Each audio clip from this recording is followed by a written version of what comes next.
He apologized because he actually said that we had a misunderstanding, and he said today that Donald Trump is maybe the best interview there is anywhere that he's ever done.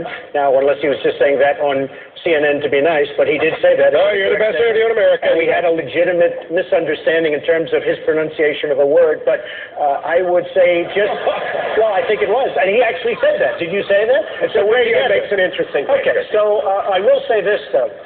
You was giving me name after name, Arab name, and there are few people anywhere that would have known those names. I think he was reading them off a sheet. And frankly, I will have, and I told him, I will have the finest team that anybody's put together, and we will solve a lot of problems. You know, right now, they know a lot, and look at what's happening. The world is blowing up around us. We will have great teams and great people. So I hope that answers your question. I mean, you are on the Senate, but I hope that answers your question. Well, it does, but then it's the following way. This is an important question. I think if you're running for president, these are important issues, because look around the world today. There is a lunatic in North Korea with dozens of nuclear weapons and a long-range rocket that can already hit the very place in which we stand tonight. The Chinese are rapidly expanding their military. They hack into our computers. They're building artificial islands in the South China Sea, the most important shipping lane in the world. A gangster in Moscow is not just threatening Europe, he's threatening to destroy and divide NATO. You have radical jihadists in dozens of countries across multiple continents, media, to try to attack us here at home. And now we've got this horrible deal with Iran where a radical Shia cleric with an apocalyptic vision of the future is also guaranteed to one day possess nuclear weapons and also a long-range rocket that can hit the United States. These are extraordinarily dangerous times that we live in. And the next president of the United States better be someone that understands these issues and has good judgment about them. Because the number one issue that a president will ever confront, and the most important obligation that the federal government has, is to keep this nation safe. And today, we are not doing that. We are eviscerating our military, and we have a president that is more respectful to the Ayatollah in Iran than he is to the Prime Minister of Israel. Mr. Trump,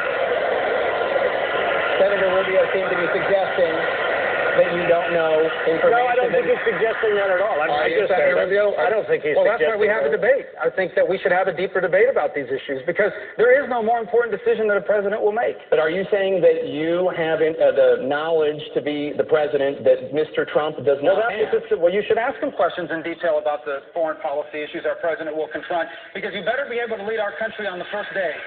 Not 6 months from now, not a year from now. On the first day in office, our president could very well confront a national security crisis. You can't predict it.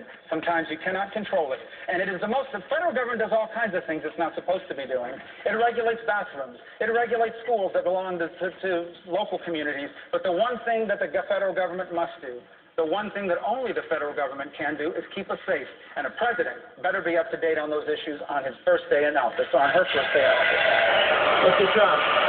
Well, you have to understand, I am not sitting in the United States Senate with, by the way, the worst voting record there is today, number one. I am not sitting in the United States Senate. I'm a businessman doing business transactions. Okay. I am doing business transactions.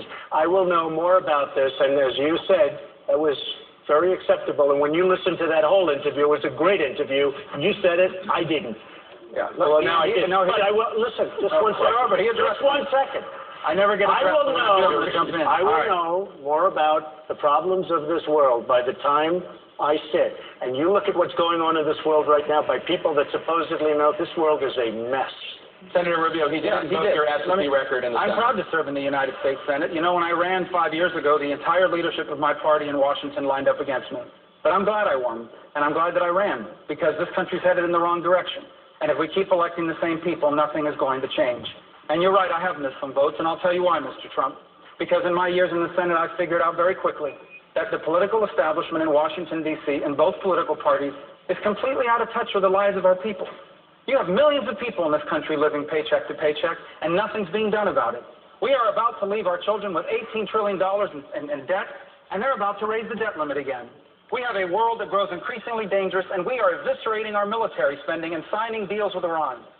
And if this thing continues, we are going to be the first Americans to leave our children worse off than ourselves. That's why I'm missing votes, because I am leaving the Senate. I'm not running for re-election, and I'm running for president, because I know this. Unless we have the right president, we cannot make America fulfill its potential. But with the right person in office, the 21st century can be the greatest era that our nation has ever known. Thank you, Senator Rubio. I want to turn now to Hugh Hewitt. Thank you, Jake. I've done a lot of great interviews with all of you, but